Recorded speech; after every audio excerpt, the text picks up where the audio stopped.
అల్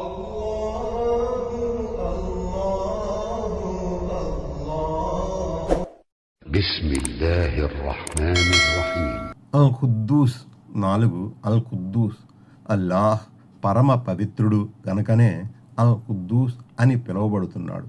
ఆయన నామమే పావనమైనది, పునీతమైనది. ఆయన తప్ప మరెవ్వరూ ఆరాధనకు అర్హులు కారు. అల్లాహ్ అన్ని పాపాలకు అతీతుడు, అత్యంత పవిత్రుడు. స్వయంగా తనే ఆరాధనకు అర్హుడని, మన ఆరాధనలన్నీ ఆయన కొరకే స్థాపించబడాలని ఖుద్దూస్ నామం తెలియజేస్తుంది.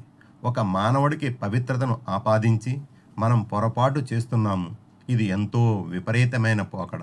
అల్లాహ్ అల్ ఖుద్దూస్ తప్ప ఈ ప్రపంచంలో ఎవరూ పవిత్రులు కారు. అనేక ధార్మిక భావనలో తమ పెద్దల్ని, ఋషుల్ని, మత గురువులను పవిత్రులుగా పరిగణిస్తూ ఉంటారు. ఇది యుక్తమైనది కాదు. ఒకరు శారీరకంగా పరిశుద్ధులైనంత మాత్రాన పవిత్రులుగా పిలువబడడానికి అవకాశం లేదు. మనిషి శరీరం, ఆలోచనలు అశుద్ధులకు నిలయాలు. జిబ్రాయిల్ అలైహిస్సలాం లాంటి దైవదూతలు పవిత్రులుగా పరిగణించబడుతున్నప్పటికీ వారు మట్టితో కాక కాంతితో సృజించబడ్డారు. అల్లాహకు ఉన్న పవిత్రత దైవదూతల కంటే ఉన్నతమైనది.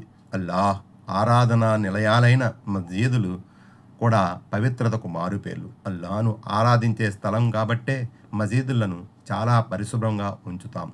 బాహ్యపరంగా కనిపించేది పరిశుభ్రత, కానీ పవిత్రత, పరిశుద్ధత అనేవి అల్లాహకు ఉండే అంతర్గుణాలు. మానవులు లేక దైవదూతలు అల్లాహ్ అంతటి పరిశుద్ధులు కారు. మన దురాలోచనలే మన చెడు పనులకు, పాపాలకు ప్రేరణగా పనిచేస్తున్నాయి. ఎందుకంటే మనమంతా శైతాన్ బాధితులం. మన ప్రయత్నంతో, దైవానుగ్రహంతో మనం మంచివారిగా, సత్యసంధులుగా, ధర్మవర్తనులుగా మారవచ్చు. కానీ పరిశుద్ధులం కాలేం. స్వయంగా మన శరీరమే రక్త మాంసాలతో, అశుద్ధాలతో నిండి ఉంది. అలాంటప్పుడు మనం ఎలా పవిత్రులుగా ఎంచగలుగుతాము? కాబట్టి పవిత్రత, అపరిశుద్ధతలు అల్లాహ్ సుగుణాలు మాత్రమే.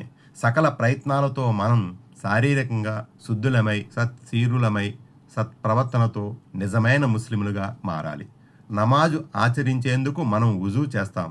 ఇది మనల్ని బాహ్యపరంగా శుభ్రంగా ఉంచుతుంది. వుజూ లేకుండా మన నమాజులు అంగీకరించబడవు. అల్లాహను ఆరాధించేందుకు మనం చేసే చిన్న ప్రయత్నం ఇది. రక్త మాంసాలు మన శరీరమంతా నిండి ఉన్నాయి. మన మనసు కూడా ఎన్నో అశుద్ధాలకు ఆలవాలం. కానీ అల్లాహ్ అల్ ఖుద్దూస్ మాత్రమే పవిత్రుడు కాబట్టే ఆరాధనకు అర్హుడు.